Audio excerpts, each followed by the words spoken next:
but you have to do it in baby steps and at every given point of time liquidity കയ്യിൽ വേണം. South Australian government has given 100% discount on stamp duty. Usually ഒരു trust form ചെയ്യുക and അതിനൊരു holding trust ആയിട്ട് maintain ചെയ്യുക. അത് unit trust ആയിക്കോട്ടെ, fixed trust ആയിക്കോട്ടെ, ഫാമിലി ട്രസ്റ്റ് ആയിക്കോട്ടെ. പുതിയതായിട്ട് വന്നതുകൊണ്ട് ചോദിക്കുവാണ്, ഞാൻ ആരെയാണ് ആദ്യം സമീപിക്കേണ്ടത് ഒരു $10 million പോർട്ട്ഫോളിയോ ഉണ്ടാക്കാനായിട്ട്?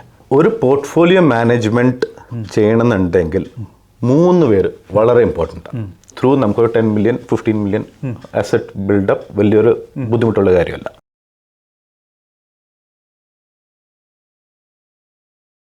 നമസ്കാരം, എല്ലാവർക്കും ജിൽസ് കിച്ചണിലേക്ക് സ്വാഗതം. നമ്മൾ മലയാളികൾ ഓസ്ട്രേലിയയിലേക്ക് മൈഗ്രേറ്റ് ചെയ്ത് വന്നത് ഇവിടെ വന്ന് വളരെ നല്ലൊരു ലൈഫിന് വേണ്ടിയാണ്. ഒരുപാട് പൈസ ഉണ്ടാക്കണമെന്ന ആഗ്രഹത്തോടുകൂടി നമ്മളിവിടെ വന്നത്. പക്ഷേ നമ്മളിവിടെ വന്നതിന് ശേഷമാണ് മനസ്സിലാകുന്നത് ഓരോ ദിവസത്തെ നമ്മുടെ ആവശ്യങ്ങൾ പോലും നിറവേറ്റാനുള്ള പൈസ പലപ്പോഴും നമുക്കുണ്ടാവാറില്ല. പക്ഷേ ഉണ്ടായെങ്കിൽ തന്നെ നമുക്കത് അവിടെ ഇവിടെയൊക്കെ ആയിട്ട് കടവും ചെറിയ ചെറിയ പ്രശ്നങ്ങളൊക്കെ ആയിട്ട് അങ്ങനെ തീർന്നു പോകും. പക്ഷേ നമ്മൾ വയസ്സായിട്ട് ഇൻവെസ്റ്റ് ചെയ്യുവാണെങ്കിൽ നമുക്ക് ഓസ്ട്രേലിയയിൽ ഒരുപാട് പൈസ ഉണ്ടാക്കാനായിട്ട് സാധിക്കും. അങ്ങനെ ഉണ്ടാക്കുന്ന ഒരുപാട് ആൾക്കാർ നമ്മുടെ ഇടയിൽ തന്നെ ഉണ്ട്. അങ്ങനെ ഉണ്ടാക്കുന്ന ഒരുപാട് എക്സാമ്പിൾസും നമുക്കറിയാം. പക്ഷേ എല്ലാവരെ കൊണ്ടും ഇത് സാധിക്കുന്നില്ല. ഓസ്ട്രേലിയയിൽ ഏകദേശം 1% ആൾക്കാർക്ക് മാത്രമേ 6 വീടിൽ കൂടുതലുള്ളൂ. പക്ഷേ മലയാളികളുടെ സാഹചര്യം അനുസരിച്ച് നമുക്ക് ഒരുപാട് ആൾക്കാർക്ക് ആ ടോപ്പ് 1% നമുക്ക് എത്താനായിട്ട് സാധിക്കും. അത് പലപ്പോഴും നമുക്ക് എത്താനായിട്ട് സാധിക്കാത്തത് നമുക്ക് വ്യക്തമായിട്ടൊരു കാഴ്ചപ്പാടോ വ്യക്തമായിട്ടൊരു പ്ലാനോ ഇല്ലാത്തത് കൊണ്ടാണ്. പക്ഷേ നമുക്ക് എങ്ങനെ ആണ് വളരെയധികം പ്ലാൻ ചെയ്ത് ഒരു $10 million ഒരു 10 കൊല്ലം കൊണ്ട് എത്തിച്ചേരാൻ സാധിക്കുന്നത്, അതിനെക്കുറിച്ചൊരു സംസാരമാണ് ഇന്ന് നമ്മൾ ചെയ്യുന്നത്. ഇന്ന് നമ്മുടെ കൂടെയുള്ളത് പ്രമോജാണ്. അദ്ദേഹം വളരെ സക്സസ്ഫുള്ളായിട്ട് ബിസിനസ് ചെയ്യുന്ന ഒരാളാണ്, മോർഗേജ് ബ്രോക്കറാണ്, അതേപോലെ ഒരുപാട് കാര്യങ്ങൾ ചെയ്യുന്നത്. അദ്ദേഹത്തോട് നമുക്ക് ചോദിച്ച് കാര്യങ്ങളൊക്കെ ഒന്ന് വ്യക്തമാക്കാം. പ്രമോജ, നമസ്കാരമുണ്ട്. നമസ്കാരം. എന്നാണ് വിശേഷമൊക്കെ? ആണല്ലേ? അടിപൊളി ആണല്ലേ? പ്രമോജ് നാട്ടിൽ? ഞാൻ നാട്ടിൽ പാലക്കാട്. പാലക്കാടൻ മട്ട ഞങ്ങൾക്ക് വന്ന് നമുക്കൊരു സുഖമുള്ളൊരു ഭക്ഷണം തരുന്ന സ്ഥലമാണ് അല്ലേ? വളരെ ഫേമസ് ആയ. ഇപ്പോൾ പാലക്കാട്ടിൽ നിന്ന് തന്നെയാണോ മട്ടയൊക്കെ വരുന്നത്? പാലക്കാടൻ മട്ട ഇപ്പോൾ കിട്ടാൻ കുറച്ചൊരു ബുദ്ധിമുട്ടാണ്. ഇപ്പോൾ പാലക്കാട്ടിൽ ഉണ്ടെങ്കിലും കുറേയൊക്കെ നിങ്ങൾക്ക് കിട്ടാൻ പോകുന്നത് ഹൈദരാബാദും സേലം മട്ടയൊക്കെ ആണല്ലേ? പക്ഷെ എന്നാൽ ആ കളറും കാര്യങ്ങളൊക്കെ കാണുമ്പോൾ ഒരു രസം, പേരൊക്കെ കേൾക്കുമ്പോൾ കൗതുകം. അതിനോട് ഇച്ചിരി മോര് കറിയോ അല്ലെങ്കിൽ ഇച്ചിരി സാമ്പാറൊക്കെ ഒഴിച്ച് കഴിക്കുമ്പോൾ ഒരു സുഖമല്ലേ? അല്ലേ? നമ്മൾ ഈ സാമ്പാറും മോരൊക്കെ നാട്ടിൽ ഉപേക്ഷിച്ചിട്ട് ഇങ്ങോട്ട് വന്നത് ഇവിടെ പൊളിക്കാൻ വേണ്ടിയാണ്. ഇവിടെ വന്നു കഴിഞ്ഞപ്പോഴാണ് നമുക്ക് മനസ്സിലാകുന്നത് ഈ പുളി അത്ര എളുപ്പമുള്ള പരിപാടിയല്ല, നടക്കുകയല്ലത്. അപ്പോൾ ഇപ്പോൾ വന്നൊരാൾക്ക്, ഇപ്പോൾ എനിക്ക് ഞാനിപ്പോൾ പുതിയതായിട്ട് വന്നാന്ന് കൂട്ടിക്കോ, ഒരു 25 വയസ്സ് അല്ലെങ്കിൽ 30 വയസ്സുള്ള ആളാണ്. ആ വ്യക്തി ഇവിടെ വരുന്നത് വളരെ നല്ലൊരു ലൈഫിന് വേണ്ടിയാണ്. പല കാര്യങ്ങളിലും സാമ്പത്തികമായിട്ടും വളരണം, ഫാമിലി ആയിട്ടും ഒരു അടിപൊളി ലൈഫ്. പക്ഷേ ഇവിടെ വന്നതിന് ശേഷം നമുക്കത് അങ്ങനെയൊന്നും നടക്കാറില്ല. അപ്പം എനിക്ക് വന്ന് തുടങ്ങുമ്പോൾ തന്നെ എനിക്കൊരു $10 million എനിക്ക് 10 കൊല്ലം കൊണ്ട് ഉണ്ടാക്കണം. അത് കഴിഞ്ഞൊരു 10 വർഷത്തിനകത്ത് എനിക്ക് ഒരു നല്ലൊരു ഫിനാൻഷ്യൽ ഇൻഡിപെൻഡൻസ് വേണം എന്ന പ്ലാനിലേക്കാണെങ്കിൽ റിയൽ എസ്റ്റേറ്റിലൂടെ നമുക്ക് എങ്ങനെ സാധിക്കുമോ? സാധിക്കും. റിയൽ എസ്റ്റേറ്റിലൂടെ നമുക്ക് ഒരു 10 million പോർട്ട്ഫോളിയോ ഉണ്ടാക്കാൻ പറ്റും. പക്ഷേ അതൊരു സ്റ്റെപ്പ് ബൈ സ്റ്റെപ്പ് ഒരു പ്രോസസ്സാണ്. ഇനിഷ്യലി സസ്റ്റൈനബിലിറ്റിയാണ്. അപ്പോൾ ഓസ്ട്രേലിയയിൽ വന്ന സ്ഥിതിക്ക് ആദ്യം സ്വന്തം വീടൊന്ന് മേടിക്കുക, അവിടെ സസ്റ്റെയിൻ ആവുക, അവിടുന്ന് സ്റ്റെബിലൈസ് ആയി കഴിഞ്ഞിട്ട് പിന്നെ ഇൻവെസ്റ്റ്മെന്റ് പോർട്ട്ഫോളിയോ ബൈഫർക്കേറ്റ് ചെയ്യുക. അങ്ങനെ ഒരു സ്റ്റെപ്പ് ബൈ സ്റ്റെപ്പ് പ്രോസസ്സിൽ പോവുകയാണെങ്കിൽ ഒരു കൺസിസ്റ്റൻറ്റ് ഗ്രോത്ത് ത്രൂ നമുക്കൊരു 10 million 15 million അസറ്റ് ബിൽഡപ്പ് വലിയൊരു ബുദ്ധിമുട്ടുള്ള കാര്യമല്ല. ഇപ്പോൾ ഞാൻ 10 million തുടങ്ങിയത്, ഇത് പ്രമോജ് 15 million വരെ കൊണ്ടുപോയല്ലോ. അത് അഗെയിൻ ഞാൻ പറഞ്ഞത് ബൈഫർക്കേഷൻ ആണ് ഏറ്റവും ഇമ്പോർട്ടൻറ്റ്. ഇപ്പോൾ ഒരു റെസിഡൻഷ്യൽ പ്രോപ്പർട്ടിയിൽ മാത്രമേ ഇൻവെസ്റ്റ് ചെയ്തിട്ട് ക്യാപിറ്റൽ ഗ്രോത്ത് ഉണ്ടാവണമെന്ന് നിർബന്ധമില്ല. അത് നമുക്ക് കമേഴ്ഷ്യലിലാകാം, അഗ്രി ലാൻഡിലാകാം, NDIS പ്രോപ്പർട്ടീസിൽ ഇൻവെസ്റ്റ് ചെയ്യാം, ഡെവലപ്മെൻറ്റ് പൊട്ടൻഷ്യലുള്ള പ്രൊജക്ട്സിൽ പോയി ഇൻവെസ്റ്റ് ചെയ്യാം. അങ്ങനത്തെ നിരവധി ഓപ്ഷൻസ് ഉണ്ട്. പുതിയതായിട്ട് വന്നതുകൊണ്ട് ചോദിക്കുവാണ്, ഞാൻ ആരെയാണ് ആദ്യം സമീപിക്കേണ്ടത് ഒരു $10 million പോർട്ട്ഫോളിയോ ഉണ്ടാക്കാനായിട്ട്? ഒരു പോർട്ട്ഫോളിയോ മാനേജ്മെൻറ്റ് ചെയ്യണമെന്നുണ്ടെങ്കിൽ 3 പേര് വളരെ ഇമ്പോർട്ടൻ്റ് ആണ്. ഒരു അക്കൗണ്ടൻറ്റ് വേണം, ഒരു ഫിനാൻഷ്യൽ പ്ലാനർ വേണം, ഒരു ഫിനാൻഷ്യൽ കൺസൾട്ടൻറ്റ് വേണം. ഒരു ഫിനാൻഷ്യൽ കൺസൾട്ടൻറ്റ്, ഇപ്പോൾ ഞാൻ ഫിനാൻഷ്യൽ കൺസൾട്ടൻറ്റ്, അപ്പോൾ എന്നോട് എനിക്കൊരു ലോൺ വേണം എന്ന് പറഞ്ഞു കഴിഞ്ഞാൽ എനിക്ക് ചെയ്തു തരാൻ പറ്റും. പക്ഷേ അത് ഏത് ടൈമിലാണ് വേണ്ടത്, ഏത് ഇൻകം കാറ്റഗറിയിലാണ് താങ്കൾ ഉള്ളത്, അതറിയണമെങ്കിൽ ഒരു അക്കൗണ്ടൻ്റായിട്ട് സമീപിക്കണം. പിന്നെ ഒരു ഫിനാൻഷ്യൽ പ്ലാനറായിട്ട് സമീപിക്കുന്നത് ഇൻവെസ്റ്റ്മെൻറ്റ് പോർട്ട്ഫോളിയോ എല്ലാം ഒരു ബാസ്ക്കറ്റിലാണോ, ഞാൻ അതിൽ റിസ്ക് എടുക്കണ്ടോ, അല്ലെങ്കിൽ ഞാൻ മൾട്ടിപ്പിൾ ബാസ്ക്കറ്റ്സിലാണോ ഇടേണ്ടത് എന്നറിയാൻ വേണ്ടിയിട്ട്. അപ്പോൾ ഈ 3 പേരുടെ ഒരു ടീം ഉണ്ടെങ്കിൽ മാത്രമേ നിങ്ങൾക്ക് നല്ലൊരു പോർട്ട്ഫോളിയോ, ഒരു ഹെൽത്തി പോർട്ട്ഫോളിയോ ക്രിയേറ്റ് ചെയ്യാൻ പറ്റും. റിയൽ എസ്റ്റേറ്റിലാണെങ്കിൽ പ്രമോജിൻ്റെ റോൾ എന്താണ് ഇങ്ങനെയുള്ള ഒരാളെ ഹെൽപ്പ് ചെയ്യാനായിട്ട്? ഇപ്പോൾ ഞാനൊരു എക്സാമ്പിളായിട്ട് പറയാം. ഇനീഷ്യലി ഇപ്പോൾ എൻ്റെ അടുത്തൊരു കസ്റ്റമർ വരികയാണ്, വന്നിട്ട് എനിക്കൊരു പ്രോപ്പർട്ടി പർച്ചേസ് ചെയ്യണം, എൻ്റെ അടുത്ത് ഓൾറെഡി റെസിഡൻഷ്യൽ പ്രോപ്പർട്ടി ഉണ്ട്, ഒരു ഇൻവെസ്റ്റ്മെൻറ്റ് പ്രോപ്പർട്ടി പർച്ചേസ് ചെയ്യണം, ഇതാണ് ഉദ്ദേശം എങ്കിൽ നമ്മൾ ഇതിലൊരു കാര്യം മനസ്സിലാക്കണം. ഓസ്ട്രേലിയയിൽ ലെൻഡിങ്ങിൽ ക്ലിയർ കട്ടാണ്. നമ്മുടെ ഇൻകം എക്സ് എമൗണ്ട് ആണെങ്കിൽ നമ്മുടെ ബോറിംഗ് കപ്പാസിറ്റി വൈ എമൗണ്ട്. അത് പറഞ്ഞാൽ റഫ്ലി ഒരു തമ്പ് റൂൾ എന്ന് പറഞ്ഞാൽ ഇൻകം എത്രയുണ്ടോ അതിൻ്റെ ഒരു 4.5 to 5 മടങ്ങാണ് നമ്മുടെ ബോറിംഗ് കപ്പാസിറ്റി. അതിനർത്ഥം എന്തായി, നമ്മളുടെ ബോറിംഗ് കപ്പാസിറ്റി ഫൈനൈറ്റ് എമൗണ്ടാണ്. അപ്പോൾ ഇൻകം 100,000 ആണെങ്കിൽ 500 to 600,000 ബോറിംഗ് കപ്പാസിറ്റി ഉള്ളൂ. അതിൻ്റെ അപ്പുറത്തേക്ക് പോകാൻ പറ്റില്ല ഓസ്ട്രേലിയൻ ലെൻഡിങ്ങിൽ. പക്ഷെ അതിൻ്റെ അപ്പുറത്തേക്ക് പോകണമെങ്കിൽ നമ്മുടെ ഇൻവെസ്റ്റ്മെൻറ്റ് പോർട്ട്ഫോളിയോ എൻ്റെ പേരിൽ മാത്രമല്ല, മൾട്ടിപ്പിൾ സോഴ്സസിൽ എന്നെ കൊണ്ട് ഇൻവെസ്റ്റ് ചെയ്യാൻ പറ്റണം. ഉദാഹരണത്തിൽ ഒരു ട്രസ്റ്റ് ഫോം ചെയ്ത് ഇൻവെസ്റ്റ് ചെയ്യുക. ആ ട്രസ്റ്റിൻ്റെ ഓണർ ഞാൻ മാത്രമായിരിക്കണം എന്ന് നിർബന്ധമില്ല.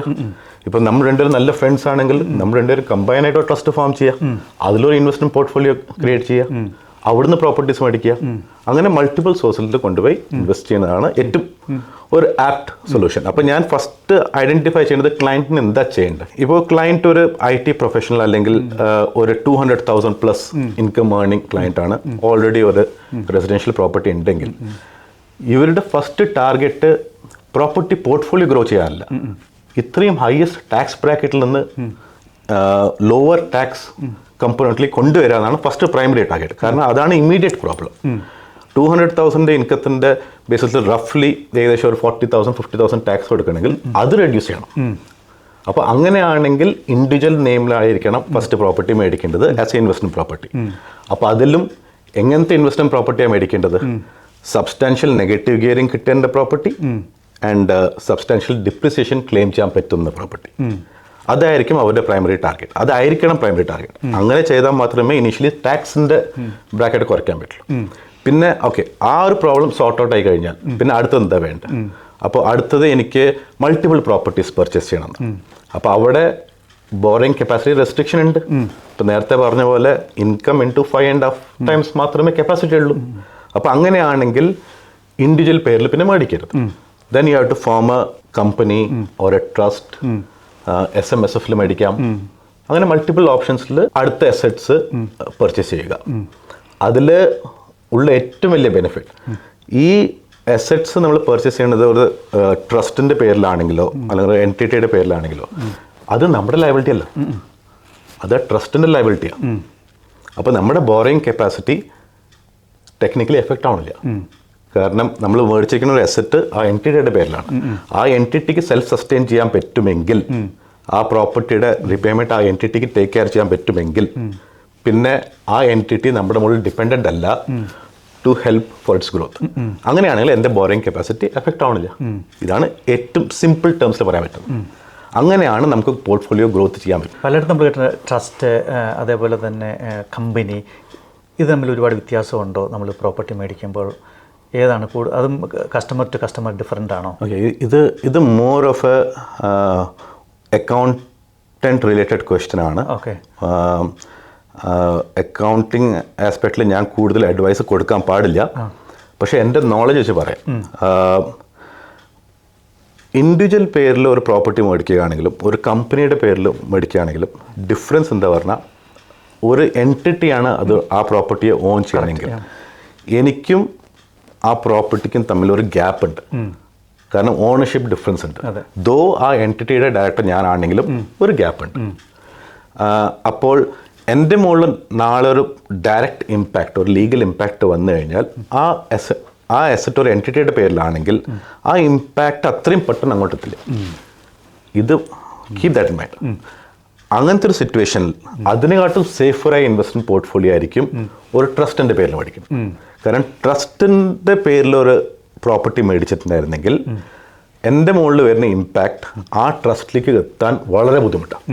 കാരണം അവിടെ മൾട്ടിപ്പിൾ ലെയേഴ്സ് ഓഫ് പ്രൊട്ടക്ഷനാണ്. അപ്പോൾ ഇതാണ് ഇതിൻ്റെ മേജർ റീസൺ നമ്മൾ ഈ എൻറ്റിറ്റിയുടെ പേരിൽ മേടിക്കുക എന്ന് പറയുന്നത്. കാരണം ഡയറക്റ്റ് ഇമ്പാക്റ്റ് ഇല്ല.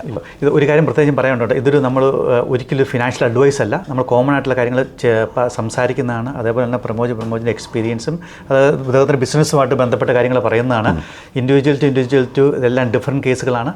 ഇതുമായിട്ട് ബന്ധപ്പെട്ട് വരുന്നതുകൊണ്ട്, പ്രോപ്പർട്ടിയായിട്ട് ബന്ധപ്പെട്ട് വരുന്നതുകൊണ്ട് ജസ്റ്റ് ജനറലായിട്ട് പറഞ്ഞു പോകുന്നതാണ് കേട്ടോ. നിങ്ങൾ ഫിനാൻഷ്യൽ പ്ലാനറേയും അതേപോലെ തന്നെ അക്കൗണ്ടൻറ്റിനെയും ആരെയൊക്കെയാണോ ലീഗലായിട്ട് ഇൻവോൾവ് ചെയ്യിപ്പിക്കേണ്ടത് അവരുമായിട്ടെല്ലാം ഇൻവോൾവ് ചെയ്യിപ്പിച്ച് ഇത് ചെയ്യാൻ പാടുള്ളൂ. പിന്നെ ഇതിനകത്ത് റിസ്ക്കും കാര്യങ്ങളൊക്കെ ഉണ്ട്, ഇതിനകത്ത് കോസ്റ്റ് ഇൻവോൾവ് ആണ്, അതെല്ലാം കാൽക്കുലേറ്റ് ചെയ്യണം. അതൊക്കെ അക്കൗണ്ടിനെല്ലാം കറക്റ്റായിട്ട് കാൽക്കുലേറ്റ് ചെയ്ത് അറിയാനായിട്ട് സാധിക്കും. യൂഷ്വലി ഈ ഒരു ഡിസ്കഷൻ നടക്കുകയാണെങ്കിൽ, കസ്റ്റമറായിട്ട് നടക്കുകയാണെങ്കിൽ, ഞാനും അക്കൗണ്ടൻറ്റും ഫിനാൻഷ്യൽ പ്ലാനർ ഒരുമിച്ചിരുന്നിട്ട് ഈ കസ്റ്റമർക്ക് ഈ കാര്യങ്ങൾ സംസാരിക്കുന്നത്. അവിടെ അതാത് സ്പെഷ്യാലിറ്റിയിലുള്ള ആൾക്കാർ അവരവരുടെ ആസ്പെക്ട്സ് കവർ ചെയ്യുകയാണ്. ആ ഒരു എക്സ്പീരിയൻസിന്റെ ബേസിസിൽ ഞാൻ സ്വയം 1-2 പ്രൊജക്ട്സ് ചെയ്ത കാരണം മാത്രം ആ ഒരു ഇൻഫർമേഷൻ മാത്രമേ ഞാൻ ഇപ്പോൾ ഇവിടെ പകർത്തുള്ളൂ. എന്നെ കൊണ്ട് ഫിനാൻഷ്യൽ അഡ്വൈസ് കൊടുക്കാനുള്ള റൈറ്റ്സ് ഇല്ല. ഓസ്ട്രേലിയയിലേക്ക് മലയാളികൾ വന്നിട്ട് ഇപ്പം പല ജനറേഷൻസ് ഉണ്ട്. 20 കൊല്ലം ആയവരുണ്ട്, 10 കൊല്ലം ആയവരുണ്ട്, 5 കൊല്ലം ആയവരുണ്ട്. അപ്പോൾ പല ആൾക്കാർക്കും പല പല താല്പര്യമുള്ള ആൾക്കാരാണ്. അവർക്ക് ചിലർക്ക് പ്രോപ്പർട്ടി ഡെവലപ്പ് ചെയ്യാൻ താല്പര്യമുള്ളവർ കാണും, ചിലർക്ക് ഇൻവെസ്റ്റ് ചെയ്യാൻ താല്പര്യമുള്ളവർ കാണും. അപ്പോൾ ഈ 10 മില്യൺ പ്രോജക്റ്റിലേക്ക് വരണമെങ്കിൽ നമുക്ക് ഒരു മെത്തേഡ് കൊണ്ട് ചിലപ്പോൾ സാധിക്കില്ല. പല പല മെത്തേഡുകൾ ഉപയോഗിക്കേണ്ടി വരും. ജസ്റ്റ് ഒരു വീട് മേടിക്കുക, ഫോർഗറ്റ്, അങ്ങനത്തെ ഒരു പരിപാടി നടക്കില്ലല്ലോ. കാരണം അത് നമുക്ക് ടാർഗറ്റ് ഉണ്ട്, ലിമിറ്റഡ് ടൈമിലാണ് നമ്മൾ ചെയ്യുന്നത്. അഗെയിൻ വളരെ കോമൺ ആയിട്ട് വരുന്ന ഒരു ചോദ്യമാണ്. ഞാനൊരു ഇൻവെസ്റ്റ്മെൻറ്റ് പ്രോപ്പർട്ടി മേടിക്കാനാണ് താല്പര്യപ്പെടുന്നെങ്കിൽ റെൻ്റൽ ഇൻകം അതാണോ താങ്കളുടെ മെയിൻ ടാർഗറ്റ്, ക്യാപിറ്റൽ ഗ്രോത്ത് ആണോ മെയിൻ ടാർഗറ്റ്? ഇൻ റിയാലിറ്റി രണ്ടും എഫക്റ്റീവില് കിട്ടുന്ന ഒരു സാഹചര്യം വളരെ കുറവാണ്. അപ്പോൾ ഒന്നില്ലെങ്കിൽ റെൻ്റൽ ഇൻകം വളരെ സ്ട്രോങ് ആയിരിക്കും, ഇല്ലെങ്കിൽ ക്യാപിറ്റൽ ഗ്രോത്ത് വളരെ സ്ട്രോങ് ആയിരിക്കും. ഈ specially Victoria new south Wales market, ഇവിടുത്തെ ക്യാപിറ്റൽ ഗ്രോത്ത് സബ്സ്റ്റാൻഷ്യലാണ്. പക്ഷേ റെൻ്റൽ ഇൻകം വേഴ്സസ് ലോൺ റീപേയ്മെൻറ്റിൻ്റെ ആ ഡിഫറൻസ് നോക്കി കഴിഞ്ഞാൽ വളരെ കൂടുതലാണ്. കാരണം ഔട്ട് ഓഫ് പോക്കറ്റ് എക്സ്പെൻസസ് കൂടുതലാണ്. പക്ഷേ ഒരു consistent and substantial capital growth എപ്പോഴും ഈ 2 സ്റ്റേറ്റ്സാണ് വളരെ കൂടുതൽ കാണിച്ചിരിക്കുന്നത്. അഗെയിൻ ഒരു ഡിസ്ക്ലെയിമർ, കഴിഞ്ഞ 3-4 കൊല്ലത്തിന് ഫിഗേഴ്സ് എടുക്കരുത്. കാരണം ഡിഫറെൻറ്റ് കേസാണ്, ടോട്ടലി കോൺട്രഡിക്റ്റിംഗ് കേസസ്. അത് മാർക്കറ്റിൻ്റെ പല ഇൻഫ്ലുവൻസസ് കാരണങ്ങളാവാം, ഇൻ്റർനാഷണൽ മാർക്കറ്റ് കാരണമാവാം. പക്ഷേ ഒരു ഓവറോൾ ഒരു 15-20 ഇയേഴ്സിൻ്റെ ഒരു ഗ്രോത്ത് സ്കെയിൽ നോക്കിയിട്ടുണ്ടെങ്കിൽ വിക്ടോറിയയിലും ന്യൂ സൗത്ത് വെയിൽസിലും ഗ്രോ ആയ ഒരു property is much higher than ടാസ്മേനിയയിലോ പെർത്തിലോ ആയിരിക്കുന്നത്. അതെ. പക്ഷേ ഇതിനകത്ത് ഏറ്റവും വലിയ ചലഞ്ചുകളിലൊന്നും ഇപ്പം പ്രമോജ് പറഞ്ഞത് തന്നെയാണ്. ഇപ്പോൾ ഞാനൊരു പ്രോപ്പർട്ടി ഇന്ന് മേടിക്കുന്നു, 5 ലക്ഷത്തിന് മേടിക്കുന്ന പ്രോപ്പർട്ടി, അത് സർവീസബിലിറ്റിക്ക് ആവശ്യത്തിനുള്ള റെൻറ്റ് കിട്ടുന്നില്ലെങ്കിൽ മറ്റൊരു പ്രോപ്പർട്ടി മേടിക്കാൻ നമുക്ക് ബുദ്ധിമുട്ടായിരിക്കുമല്ലോ. കറക്റ്റ് അല്ലേ? അപ്പം നമുക്ക് നമ്മുടെ ടാർഗറ്റിലേക്ക് എത്താനായിട്ട് നമ്മൾ എന്ത് ചെയ്യണം? കാരണം നമ്മൾ വളരെ ഷോർട്ട് ഫോക്കസ്ഡ് ആയിട്ടാണ് നമ്മൾ ഈ ചോദ്യത്തിലേക്ക്, ഇതിൻ്റെ ഉത്തരത്തിലേക്ക് നമ്മൾ നോക്കണം. ഒരു റെസിഡൻഷ്യൽ പ്രോപ്പർട്ടി മാത്രമല്ല, ഇപ്പോൾ ഉദാഹരണത്തിന് ഇപ്പോഴത്തെ കോമൺ ട്രെൻഡാണ് റൂമിംഗ് ഹൗസസ്. അതെ, ഓക്കെ. റൂമിംഗ് ഹൗസസ് ഏത് സ്റ്റേറ്റിലായാലും on an average rental income is more than the repayment. അപ്പോൾ നിങ്ങൾക്ക് അതാണ് നിങ്ങളുടെ ടാർഗറ്റ് എങ്കിൽ റൂമിംഗ് ഹൗസസിൽ കോൺസെൻട്രേറ്റ് ചെയ്യുക, NDIS പ്രോപ്പർട്ടീസിൽ കോൺസെൻട്രേറ്റ് ചെയ്യുക. NDIS properties are always positively geared. I assume positively geared and negatively ഗിയർഡിൻ്റെ ആ ഡിഫറൻസ് നിങ്ങൾക്ക് അറിയാമെന്ന് അസ്യൂം ചെയ്യുന്നു. അപ്പോൾ NDIS properties are positively geared. Most of the NDIS properties positively geared. Most of the rooming houses are positively geared. അപ്പോൾ അതാണ് നിങ്ങളുടെ target എങ്കിൽ അവിടെ പോയി ഇൻവെസ്റ്റ് ചെയ്യണം. ഇപ്പോൾ ലാൻഡ് എടുത്ത് അതിൽ ഡെവലപ്പ് ചെയ്യുക, ഇല്ലെങ്കിൽ മൾട്ടിപ്പിൾ യൂണിറ്റ്സ് ഒരു ലാൻഡിൽ പണിയുക, അങ്ങനത്തെ properties normally are not positively geared. അത് നെഗറ്റീവ്ലി ഗിയർഡ് പ്രോപ്പർട്ടീസാണ്. പക്ഷേ അതിൻ്റെ ഫ്യൂച്ചറിസ്റ്റിക് ക്യാപിറ്റൽ ഗ്രോത്ത് സബ്സ്റ്റാൻഷ്യലാണ്. എന്ന് പറഞ്ഞാൽ ഒരു എക്സ് എമൗണ്ടിന് ഇന്ന് ഒരു പ്രോപ്പർട്ടി പർച്ചേസ് ചെയ്തു, അതിൽ 2 വീട് പണിതു, അത് 2ഉം വിറ്റു എന്ന് പറഞ്ഞു കഴിഞ്ഞാൽ അതിൻ്റെ പ്രോഫിറ്റ് മാർജിൻ വളരെ കൂടുതലാണ്. പക്ഷേ ആ ഒരു ഡ്യൂറേഷനിൽ ആ പ്രോപ്പർട്ടി പോസിറ്റീവ്ലി ഗിയർഡ് അല്ല.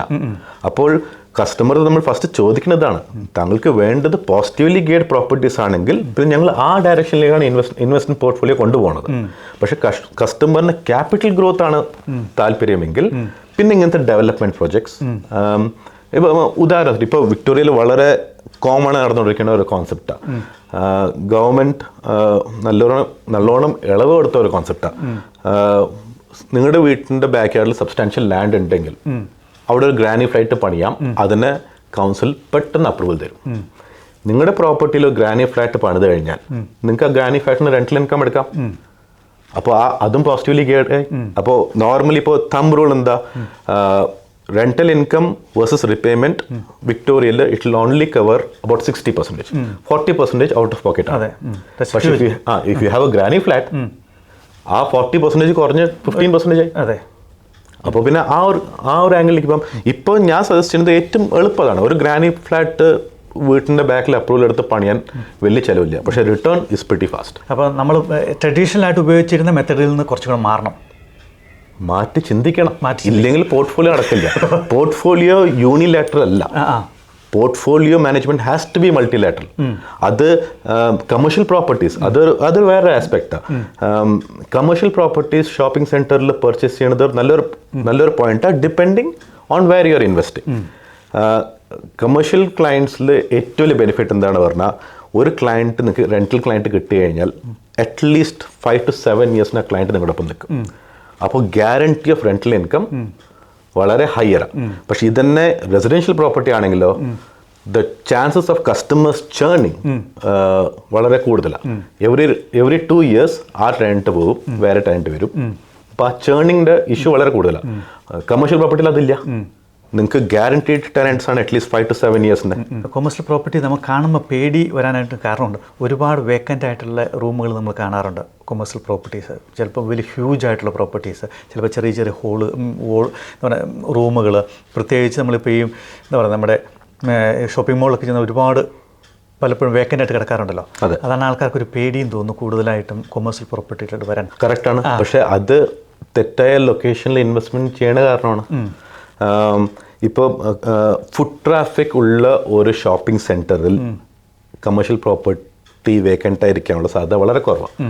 പക്ഷേ ഇപ്പോൾ ആ ലൊക്കേഷനിൽ ആ ഷോപ്പിംഗ് സെൻറ്ററിൽ ഫുഡ് ട്രാഫിക് വളരെ കുറവാണെങ്കിൽ അവിടെ പോയി ഇൻവെസ്റ്റ് ചെയ്യുന്ന മിസ്റ്റേക്ക് താങ്കളുടെയാണ്. അതെ. അങ്ങനത്തെ ഒരു ലൊക്കേഷനിൽ ഇപ്പോൾ നമ്മൾ പോയി ഇൻവെസ്റ്റ് ചെയ്യരുത്. ഇപ്പോൾ ജസ്റ്റ് അഗൈൻ തമ്പ് റൂൾ പറയണേ, കമേഴ്ഷ്യൽ ബിൽഡിങ്സ് ആണ് അതിലേക്കാണ് നമ്മൾ ഇൻവെസ്റ്റ് ചെയ്യണമെങ്കിൽ. ഷോപ്പിംഗ് സെൻറ്ററിലുള്ള ചെറിയൊരു 80 meter സ്ക്വയറിൻ്റെ ഷോപ്പല്ല പറയണ, ഒരു കമേഴ്ഷ്യൽ ബിൽഡിങ്ങിൽ ഇൻവെസ്റ്റ് ചെയ്യുകയാണെങ്കിൽ നിങ്ങളുടെ നെയ്ബേഴ്സ് ആരാ? ഇപ്പോൾ നിങ്ങളുടെ നെയ്ബേഴ്സ് ഒരു വലിയ കമേഴ്ഷ്യൽ ഇൻഡസ്ട്രീസ് ആണെങ്കിൽ പിന്നെ ആ ലൊക്കേഷൻ ബൂമാവും. അപ്പോൾ അങ്ങനത്തെ ലൊക്കേഷൻ കോൺസെൻട്രേറ്റ് ചെയ്ത് ആ ഏരിയയിൽ പോയി കമേഴ്ഷ്യൽ ബിൽഡിങ്ങേ വാങ്ങിക്കാവൂ. അവിടെ പോയിട്ട് ഷോപ്പിംഗ് സെൻറ്ററിൽ പോയി വാങ്ങിച്ചു കഴിഞ്ഞാൽ കാര്യമില്ല. കാരണം അതൊരു ഫുഡ് ട്രാഫിക് ഇല്ലാത്തൊരു ലൊക്കേഷനാണ്. അപ്പോൾ കമേഴ്ഷ്യൽ ബിൽഡിങ്സ് ആർ ഗുഡ്. നിങ്ങൾ പറഞ്ഞ പോയിന്റ് വളരെ വാലിഡ് ആണ്. ഷോപ്പ് വേക്കൻ്റ് ആയി കഴിഞ്ഞാൽ ടെനൻറ്റ് കിട്ടാൻ ബുദ്ധിമുട്ടാണ്. പക്ഷേ ലൊക്കേഷൻ അതുപടി ആണെങ്കിൽ കിട്ടിയ ടെനൻറ്റ് അറ്റ്ലീസ്റ്റ് 10 years ഗ്യാരണ്ടി തരും ചെയ്യും. അപ്പം അങ്ങനെയുള്ള സ്ഥലങ്ങളിൽ കൊമേഴ്സിൽ ഇൻവെസ്റ്റ് ചെയ്യാം, പക്ഷേ അത് പ്രൊഫഷണലായിട്ട് ആൾക്കാരുമായിട്ട് കൊളാബറേറ്റ് ചെയ്തിട്ട് ചെയ്യാവുള്ളൂ. അതാണ് ഇതിൻ്റെ അകത്ത് മെയിൻ കാരണങ്ങളിലൊന്ന്. നമ്മൾ അവരെ അവോയ്ഡ് ചെയ്ത് കഴിഞ്ഞാൽ അബദ്ധം സംഭവിക്കാനായിട്ടുള്ള സാധ്യത. ഡെഫിനറ്റ്ലി. ഇപ്പോൾ ഞാൻ കമേഴ്ഷ്യൽ പ്രോപ്പർട്ടി മേടിച്ചു എന്ന് പറഞ്ഞിട്ട് താങ്കൾ പോയി മേടിച്ചാൽ നടക്കില്ല, പണി കിട്ടും. അത് അതിന് മുകളിൽ റിസർച്ച് ചെയ്യണം. ഒരു എക്സാമ്പിൾ പറയാം, നിങ്ങൾക്ക് അങ്ങനെ റിസർച്ച് ചെയ്യാൻ താല്പര്യമുണ്ടെങ്കിൽ. എവറി കൗൺസിൽ റിലീസസ് അവരുടെ പ്ലാൻ അവർ റിലീസ് ചെയ്യും അവരുടെ വെബ്സൈറ്റിൽ. അതിൽ PSP ഒരു കോൺസെപ്റ്റ് ഉണ്ട്, പ്രീസിംഗ് സൈറ്റ് പ്ലാൻ. അത് അവർ റിലീസ് ചെയ്യണത് ഞങ്ങൾ അടുത്ത കൊല്ലത്തേക്ക് ഞങ്ങൾ അടുത്ത 10 years എന്താ ചെയ്യാൻ പോകണം. ആദ്യം PSPന് തുടങ്ങാം. ഏത് കൗൺസിലിന്റെ PSP ആണ് വളരെ അട്രാക്റ്റീവ്, ഏത് കൗൺസിലിന്റെ PSP മേക്ക് സെൻസ്, അവിടെ നിന്നാണ് ഇപ്പം നിങ്ങൾ അടുത്ത സ്റ്റെപ്പിലേക്ക് പോകേണ്ടത്. അല്ലാതെ ജസ്റ്റ് പ്രമോജ് കമേഴ്ഷ്യൽ മേടിച്ചു അതായത് താങ്കൾ മേടിക്കണം അങ്ങനെയല്ല. എക്സാമ്പിൾ നമ്മളിപ്പോൾ ഡാൻഡോങ്ങിലാണ്. അപ്പോൾ ഡാൻഡോങ് കൗൺസിലിന്റെ വെബ്സൈറ്റിൽ പോവുക. ഡാൻഡോങ് കൗൺസിലിന്റെ വെബ്സൈറ്റിൽ പോയിട്ട് പ്രീസിംഗ് സൈറ്റ് പ്ലാൻ ഉണ്ടോ, അങ്ങനെ ഉണ്ടെങ്കിൽ ഏത് ലൊക്കേഷനാണ് എന്ന് ഐഡന്റിഫൈ ചെയ്യും. അപ്പോൾ ആ PSPയുടെ ബേസിസിൽ കമേഴ്ഷ്യലാണോ ഇൻവെസ്റ്റ് ചെയ്യേണ്ടത്, അവിടെ റെസിഡൻഷ്യലാണോ ഇൻവെസ്റ്റ് ചെയ്യുന്നത്, നമുക്ക് ഒരു ധാരണ കിട്ടും. അത് നമ്മൾ പ്രത്യേകമായിട്ട് ശ്രദ്ധിക്കണം കേട്ടോ. അതല്ലെങ്കിൽ കൊമേഴ്സ്യൽ പ്രോപ്പർട്ടി വളരെ മോശമായിട്ടുള്ളതല്ലാതെ വലിയ എന്താ പറയുന്നത് ബിസിനസ്സുകാർക്ക് മാത്രം പറ്റിയ ഒരു ബിസിനസ് മോഡലാണെന്ന് കരുതണ്ട. ഇത് നമുക്ക് ചെയ്യാൻ പറ്റും. പക്ഷേ ഇതേപോലെ തന്നെ ഒന്നുകിൽ നമ്മൾ തന്നെ സ്വയം പഠിക്കണം, അതല്ലെങ്കിൽ അതിനുള്ള ടൂൾസ് ഉണ്ട്, ആ ടൂൾസ് ഉപയോഗിച്ച് പഠിക്കാം. അതല്ലെങ്കിൽ ഇതുമായിട്ട് ബന്ധപ്പെട്ട് നിൽക്കുന്ന പ്രൊഫഷണലായിട്ട് ചെയ്യുന്ന ഫുൾ ടൈം ചെയ്യുന്ന ആൾക്കാരുണ്ട്, അവരുമായിട്ട് കൊളാബറേറ്റ് ചെയ്ത് ചെയ്യുക. അതെ. ഈ മെത്തേഡ് അല്ലാതെ വേറെ എന്തെങ്കിലും മെത്തേഡുകൾ ഈ നമുക്ക് നമ്മുടെ ടാർഗറ്റിലേക്ക് ചെയ്യാനായിട്ട് ഉപയോഗിക്കാറുണ്ടോ? ഞാൻ ഏറ്റവും ബെനിഫിഷ്യൽ ഐഡന്റിഫൈ ചെയ്തിരിക്കുന്നത് എൻ്റെ ഒരു കേസിൽ പറയാം, investing through A trust and doing developments under A trust. Okay. അതാണ് എനിക്ക് വളരെ പ്രോഫിറ്റബിൾ ആയിട്ടൊരു സൊല്യൂഷൻ കിട്ടിയിരിക്കണം. മൾട്ടിപ്പിൾ തിങ്സ് ഞാൻ മാത്രം ചെയ്യണമെന്ന് നിർബന്ധിതനാവണില്ല. ഒരു ട്രസ്റ്റ് ഫോം ചെയ്ത് കഴിഞ്ഞാൽ ഒരു ലൈക്ക് മൈൻഡഡ് പീപ്പിൾ, ഞാനും താങ്കളും എല്ലാം ചേർന്ന് നമുക്കൊരു മൾട്ടിപ്പിൾ പീപ്പിൾ ചേർന്നിട്ട് ട്രസ്റ്റ് ഫോം ചെയ്യാം, എന്നിട്ടൊരു പ്രൊജക്റ്റ് ചെയ്യാം. അപ്പോൾ ഒരു പേഴ്സൺ സ്വന്തം ഇൻകത്തിൻ്റെ ബേസിസിലാണ് പോർട്ട്ഫോളിയോ ഗ്രോ ചെയ്യണമെങ്കിൽ ഇറ്റ് വിൽ ടേക്ക് ടൈം. പക്ഷെ അതിനെ ഒരു ലൈക്ക് മൈൻഡഡ് പീപ്പിളിൻ്റെ മൾട്ടിപ്പിൾ ഗ്രൂപ്പ്സ് ഫോം ചെയ്തിട്ട് ട്രസ്റ്റ് ഫോം ചെയ്തിട്ട് ഇൻവെസ്റ്റ് ചെയ്യുകയാണെങ്കിൽ at the same time you can invest in 5 different projects and you can spread your risk on 5 different places. അപ്പോൾ എനിക്ക് workout ആയിരിക്കുന്നത് അങ്ങനത്തെ ഒരു സിറ്റുവേഷനാണ്. യൂഷ്വലി ഒരു ട്രസ്റ്റ് ഫോം ചെയ്യുക ആൻഡ് അതിനൊരു ഹോൾഡിംഗ് ട്രസ്റ്റ് ആയിട്ട് മെയിൻറ്റെയിൻ ചെയ്യുക. അത് യൂണിറ്റ് ട്രസ്റ്റ് ആയിക്കോട്ടെ, ഫിക്സ്ഡ് ട്രസ്റ്റ് ആയിക്കോട്ടെ, ഫാമിലി ട്രസ്റ്റ് ആയിക്കോട്ടെ, ഏതെങ്കിലും സ്ട്രക്ചറിൽ ചെയ്യുക ആൻഡ് ലൈക്ക് മൈൻഡഡ് പീപ്പിളായിട്ട് കമ്പൈൻ ചെയ്യുക and a given time multiple പ്രോപ്പർട്ടീസിൽ ഇൻവെസ്റ്റ് ചെയ്യുക. അത് develop depending on the market. ഇന്നത്തെ കേസിൽ എന്നോട് കൺസ്ട്രക്ഷൻ ചെയ്യണത് വർത്തിട്ടാണോ എന്ന് ചോദിച്ചു കഴിഞ്ഞാൽ, എന്ന് പറഞ്ഞാൽ ലാൻഡ് മേടിച്ച് കൺസ്ട്രക്ഷൻ ചെയ്ത് സെൽ ചെയ്യണത് വർത്തിട്ടാണോ ചോദിച്ചു കഴിഞ്ഞാൽ, ഇന്നത്തെ മാർക്കറ്റിൽ probably it's not the right thing to do. കാരണം എന്താ, the cost of construction has gone high. അതെ. അപ്പോൾ മാർക്കറ്റിൽ പ്രോപ്പർട്ടി വാല്യൂ എത്ര കൂടിയിട്ടുണ്ടോ അതിൻ്റെ പെർസെൻറ്റേജ് ബേസിസിൽ അതിനായിട്ട് കൂടുതലാണ് കൺസ്ട്രക്ഷൻ്റെ കോസ്റ്റ്. അപ്പോൾ probably this is not the right time to do that game and make money. ആ മെത്തേഡ് ഉപയോഗിക്കേണ്ട. ഈ മാർക്കറ്റിൽ ആ മെത്തേഡ് വർത്തിട്ടല്ല. പക്ഷേ കഴിയുമ്പോൾ ചിലപ്പോൾ ശരിയായിരിക്കും. അതന്നെ. അപ്പോൾ അതിൻ്റെ മാർക്കറ്റിൽ നമ്മൾ എപ്പോഴും കെയർഫുള്ളായി നോക്കിക്കൊണ്ടിരിക്കണം, വാച്ച് ചെയ്തുകൊണ്ടിരിക്കണം. ഈ മാർക്കറ്റിൽ commercial properties are doing very good. കാരണം small scale industries are doing very good. അപ്പോൾ അത് കാരണം commercial properties are having a good value, പെട്ടെന്ന് റൈസ് ആവുന്നുണ്ട്.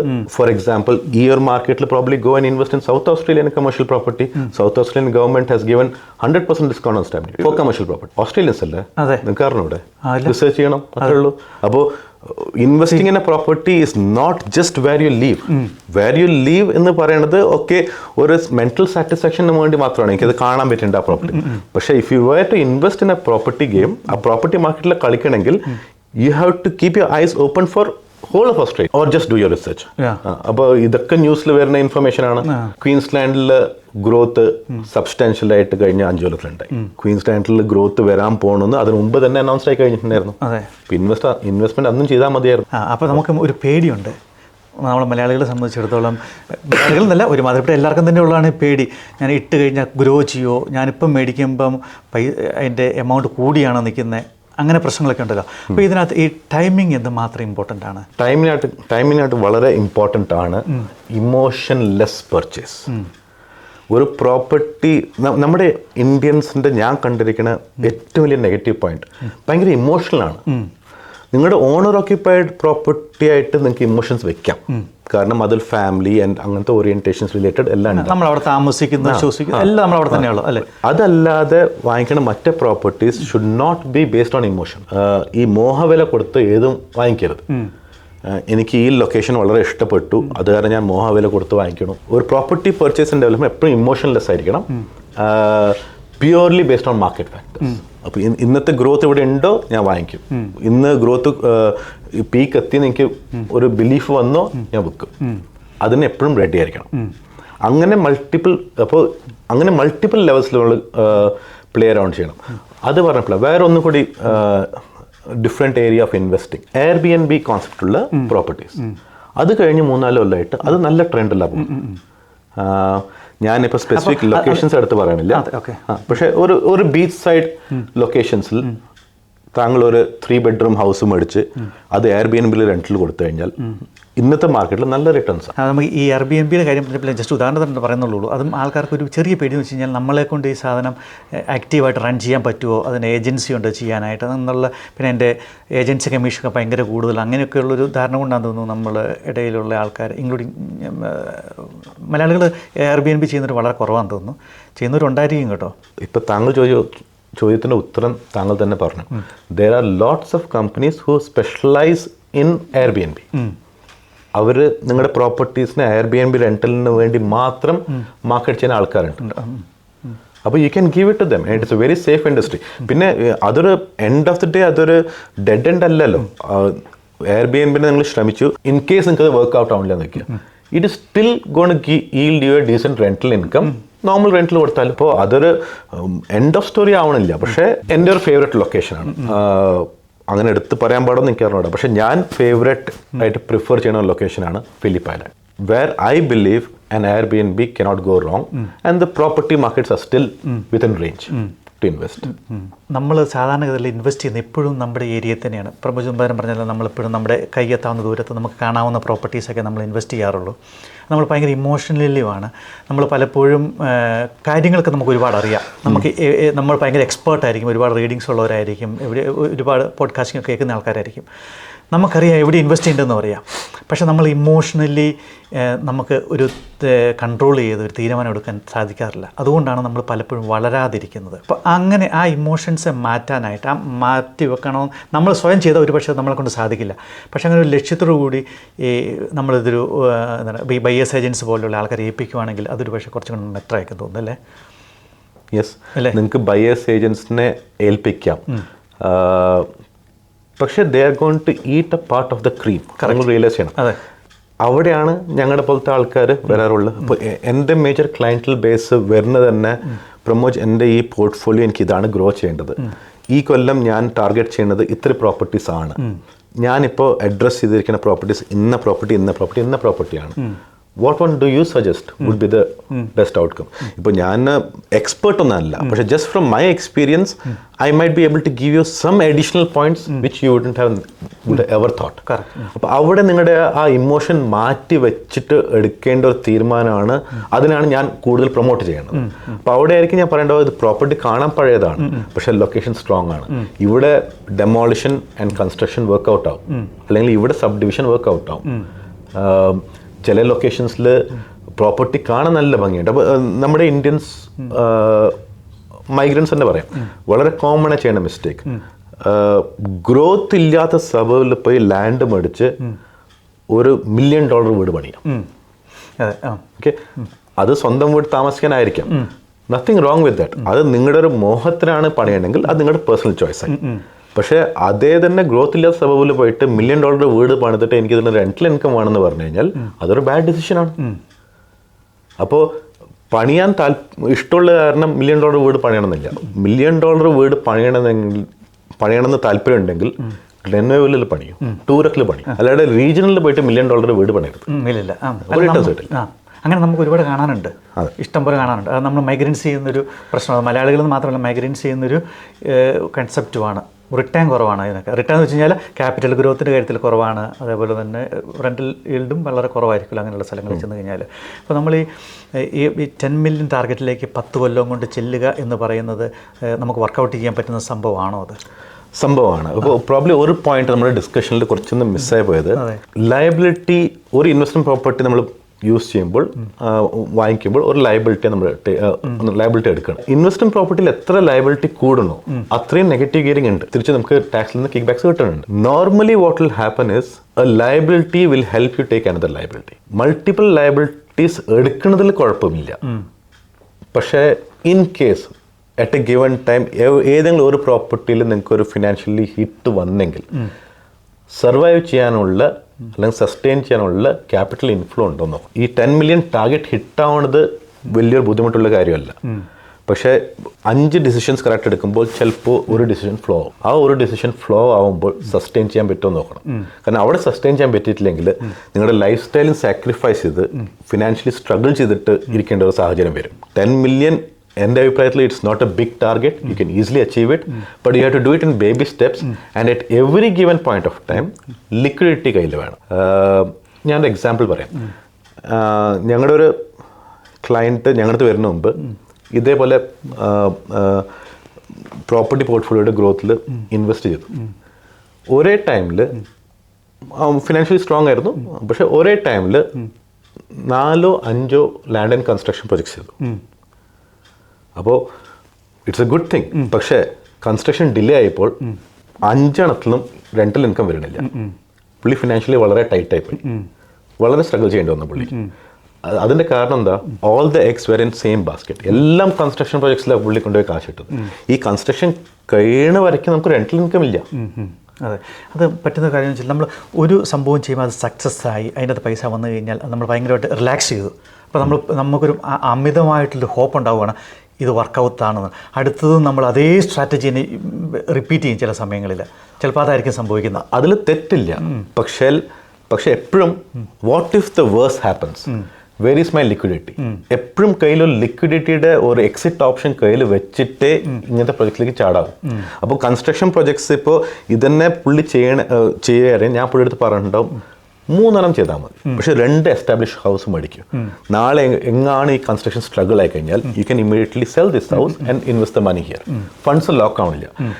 മാക്സിമം ഈ പ്രോപ്പർട്ടി ഗ്രോത്തിൻ്റെ ഈ 10 മില്യൻ്റെ ഈ ടാർഗറ്റ് റീച്ച് ചെയ്യുന്ന ആൾക്കാർ സ്റ്റക്ക് ആവണത് ക്യാഷ് ഫ്ലോയിൽ പെട്ടെന്ന് ടൈറ്റ്നെസ് വരും. പിന്നെ അവിടുന്ന് അങ്ങനെ കൊലാപ്സ് ആവും. അത് പെട്ടെന്ന് ജംപ് ചെയ്യാനുള്ള ശ്രമത്തിലാണ്. അപ്പോൾ കൺസിസ്റ്റൻസിയാണ് ഏറ്റവും consistency with an exit strategy at any given point of time. അതാണ് കയ്യിൽ വേണ്ടത്. ഒരു പ്രൊജക്ട് നടക്കുമ്പോൾ മറ്റേതിൻ്റെ വേറെ കയ്യിൽ എക്സിറ്റ് സ്ട്രാറ്റജി ഉണ്ടാവണം. നമ്മൾ പിന്നെ ഈ ഫിനാൻഷ്യലി പരാജയപ്പെടാനായിട്ടുള്ളതും നമുക്ക് ഇങ്ങനെയുള്ള ടാർഗറ്റുകൾ എത്താനായിട്ട് ഒരിക്കലും സാധിക്കാത്തതും നമുക്ക് ആഗ്രഹം കാണും. അവിടെ 10 മില്യൺ എത്തണം തുടക്കത്തിൽ 10 ഇയേഴ്സിനകത്ത്, അത് അച്ചീവബിളുമാണ്. പക്ഷെ നമ്മൾ എത്താൻ പറ്റാതെ വരുന്നത് പലപ്പോഴും നമുക്ക് ഗ്രീഡ്, ആക്രാന്തം പെട്ടെന്ന് കയറി വരുന്നുണ്ട്. അതൊരു വലിയ വിഷയമാണ്. ഈ ആക്രാന്തം ഇല്ലെങ്കിൽ നമ്മൾ ഒരുപാട് ആൾക്കാർ ഇപ്പം തന്നെ മൾട്ടി മില്യനേഴ്സ് ആയേനെ. കാരണം നമുക്കെല്ലാം ഒറ്റ നൈറ്റും കൊണ്ട് സംഭവിക്കണം, ഇന്നും കൊണ്ട് നടക്കണം. അവിടെയാണ് നമുക്ക് ഈ പ്രശ്നം മുഴുവൻ വരുന്നത്. അതല്ലെങ്കിൽ 10 കൊല്ലത്തേക്ക് നമ്മൾ ബേബി സ്റ്റെപ്പാണ് ഇതിൻ്റെ അകത്ത് ഏറ്റവും ബെറ്റർ എന്ന് തോന്നുന്നു. ബേബി സ്റ്റെപ്പ് തന്നെയാണ് ബെറ്റർ. ആൻഡ് ഇതൊരു ഓൺ ഗോയിങ് ഗെയിം ആണെന്ന് നമ്മൾ റിയലൈസ് ചെയ്യും. ഇതിന് എങ്ങനെ താങ്കൾ ജോലിക്ക് പോയി മാസം സമ്പാദിക്കുന്നു, ഒറ്റയടിക്ക് പോയി ലൈഫ് ലോങ് ശമ്പളം കിട്ടുന്നില്ലല്ലോ. സ്റ്റെപ്പ് ബൈ സ്റ്റെപ്പ് അല്ലേ. ഇതിനെ അതേ രീതിയിൽ കാണാവൂ. ഇതൊരു പാർട്ട് ടൈം ജോബ് എന്ന രീതിയിൽ കാണാവൂ. സ്റ്റെപ്പ് ബൈ സ്റ്റെപ്പ് ആയിരിക്കണം. It will slowly start generating your income. പിന്നെ അടുത്ത ലെവൽ ആലോചിക്കുമ്പോൾ ഇൻകം ജനറേറ്റ് ചെയ്തു, ഇനി how to secure that income. അവിടെയാണ് ഈ ഫിനാൻഷ്യൽ പ്ലാനേഴ്സ് ആൻഡ് അക്കൗണ്ടൻസ് വന്ന് സഹായിക്കുന്നത്. ഫോം എ ഫാമിലി ട്രസ്റ്റ്, അതിൻ്റെ അകത്ത് സെക്യൂർ ചെയ്ത് വെക്കുക, അല്ലെങ്കിൽ ഇൻവെസ്റ്റ്മെൻറ്റ് ട്രസ്റ്റ് ഫോം ചെയ്യുക. അങ്ങനത്തെ മൾട്ടിപ്പിൾ ഓപ്ഷൻസ് അവർ തരുന്നത്. ഇത്രയൊക്കെ കാര്യങ്ങളാണ് നമുക്ക് പറയാനുള്ളത്. നമുക്ക് 10 കൊല്ലം കൊണ്ട് എങ്ങനെ 10 മില്യണിലേക്ക് എത്തിപ്പെടാമെന്നുള്ള കാര്യങ്ങളാണ് നമ്മളിപ്പോൾ സംസാരിച്ചത്. സ്ട്രക്ചറലായിട്ടുള്ള കാര്യങ്ങളും മറ്റും എങ്ങനെ ചെയ്യണം, അതിനകത്ത് നമുക്കൊരു ടീം ഉണ്ടായിരിക്കണം, നമുക്ക് എവിടെ ഇൻവെസ്റ്റ് ചെയ്യണം, എങ്ങനെ ഇൻവെസ്റ്റ് ചെയ്താലാണ് എത്തുന്നത്, ബേബി സ്റ്റെപ്പാണോ നല്ലത്, അതോ നമ്മൾ പെട്ടെന്ന് തന്നെ ചാടാൻ ശ്രമിക്കണം, എന്തൊക്കെയാണ് നമുക്ക് ന്യൂനതകളുള്ളത്, ഒരുപക്ഷെ നമ്മുടെ ഇമോഷണലായിരിക്കും നമ്മളെ ഇതിൽ നിന്നൊക്കെ നമ്മളെ മാറ്റി നിർത്തുന്നത്. ഇങ്ങനെയുള്ള കാര്യങ്ങളും മറ്റുമൊക്കെ നമ്മളൊന്ന് പഠിച്ചിട്ട് നമ്മളെ ആദ്യം തന്നെ സ്വയം വിലയിരുത്തണം. നമ്മൾ എഴുതി ഒരു പ്ലാൻ ഉണ്ടാക്കണം. അതനുസരിച്ച് നമ്മൾ ഫോളോ ചെയ്യുവാണെങ്കിൽ നമുക്ക് തീർച്ചയായിട്ടും 10 മില്യണിലേക്ക് എത്താനായിട്ട് സാധിക്കും. അത്രയ്ക്ക് ചെന്നെത്താൻ പറ്റിയാലാത്തൊരു സംഭവമൊന്നുമല്ല. പിന്നെ പ്രത്യേകിച്ചും നമുക്കൊരു ടീം വേണം, ഒരു ഫിനാൻഷ്യൽ പ്ലാനർ, അതേപോലെ തന്നെ അക്കൗണ്ട്, പിന്നെ അതേപോലെ കാര്യങ്ങളൊക്കെ ചെയ്യുന്നവരുമായിട്ട് നമുക്ക് ടീം ഉണ്ടാക്കി അവരുമായിട്ട് പ്ലാൻ ചെയ്ത്. ഇപ്പോൾ ഇതിനകത്ത് പറയുന്ന മറ്റൊരു കാര്യമായിട്ട് എനിക്ക് തോന്നുന്നു, ഈ എക്സിറ്റ് പ്ലാൻ എപ്പോഴും നമ്മൾ റെഡി ആയിരിക്കണം. എപ്പോൾ വേണമെങ്കിലും എവിടെ വെച്ച് വേണം കോവിഡ് വരാം, അതൊന്നും നമ്മുടെ കയ്യിൽ നിൽക്കുന്ന കാര്യങ്ങളല്ല. അപ്പോൾ നമ്മളിപ്പോൾ പോകുമ്പോൾ നമ്മൾ റെഡി ആയിരിക്കും, നല്ല വെൽത്തി ആയിരിക്കും. അതല്ല നമ്മുടെ കുടുംബത്തിൽ ആർക്കെങ്കിലും ഒരു രോഗം വന്നു കഴിഞ്ഞാലും പണി മുഴുവൻ പാളി. അപ്പോൾ അതുകൊണ്ട് എക്സിറ്റ് പ്ലാനും വളരെ ഇമ്പോർട്ടൻ്റ് ആണ്. ആക്രാന്തം കാട്ടരുത്. ഫിനാൻഷ്യൽ ഇൻഡിപെൻഡൻസിലേക്ക് നമ്മൾ പോകുമ്പോൾ ശ്രദ്ധിക്കേണ്ടത്, നമ്മൾ ഒരുപാട് ഹാർഡ് വർക്ക് ചെയ്യുന്നതോ അല്ലെങ്കിൽ നമ്മുടെ ഉറക്കം കെടുത്തിയിട്ടോ നമ്മുടെ എൻജോയ്മെൻ്റ് എല്ലാം കളഞ്ഞിട്ടോ ഉണ്ടാക്കുന്ന ഒരു സംഭവമല്ല. ഇതെല്ലാം നമ്മൾ എൻജോയ് ചെയ്തുകൊണ്ട് തന്നെ, ഒരുപാട് ഹാർഡ് വർക്ക് ചെയ്യാതെ, ഹാർഡ് വർക്ക് എന്ന് വെച്ചാൽ നമുക്ക് ഇഷ്ടമുള്ള കാര്യങ്ങൾ ഹാർഡ് വർക്ക് ചെയ്തുകൊണ്ട് തന്നെ നമ്മുടെ ലൈഫ് ലൂസ് ചെയ്യാതെ വേണം നമ്മളിത് ഉണ്ടാക്കാനായിട്ട്.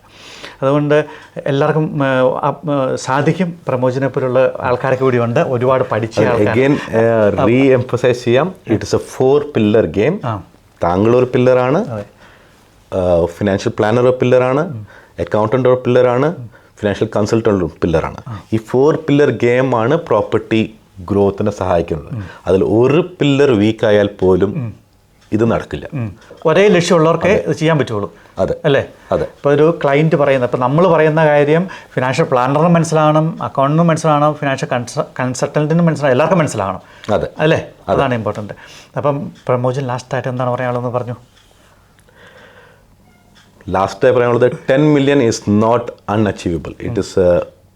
It is easily achievable for anybody as long as you take baby steps and always have an exit clause. Thank you. അപ്പം ഓസ്ട്രേലിയയിൽ വന്ന എല്ലാവർക്കും വളരെ നല്ലൊരു ഭാവി. 10 മില്യൺ നമ്മൾ ചെറിയൊരു എമൗണ്ട് ബിലീവ് ചെയ്യാനായിട്ട് പറഞ്ഞാണ് കേട്ടോ. നിങ്ങൾക്ക് എല്ലാവർക്കും 100 മില്യൺ 1000 മില്യൺ ഉണ്ടാകട്ടെ. അല്ലേ? തീർച്ചയായിട്ടും അങ്ങനെ ഉണ്ടായി എല്ലാവർക്കും അടിപൊളിയായിട്ടൊരു ലൈഫ് ഓസ്ട്രേലിയയിൽ ആർക്ക് കണ്ടാലും നമ്മൾ അസൂയ തോന്നണം. അതേപോലത്തെ ഒരു ലൈഫ് ഉണ്ടാകട്ടെ. എല്ലാവരും ദൈവം അനുഗ്രഹിക്കട്ടെ. Thank you. Thank you.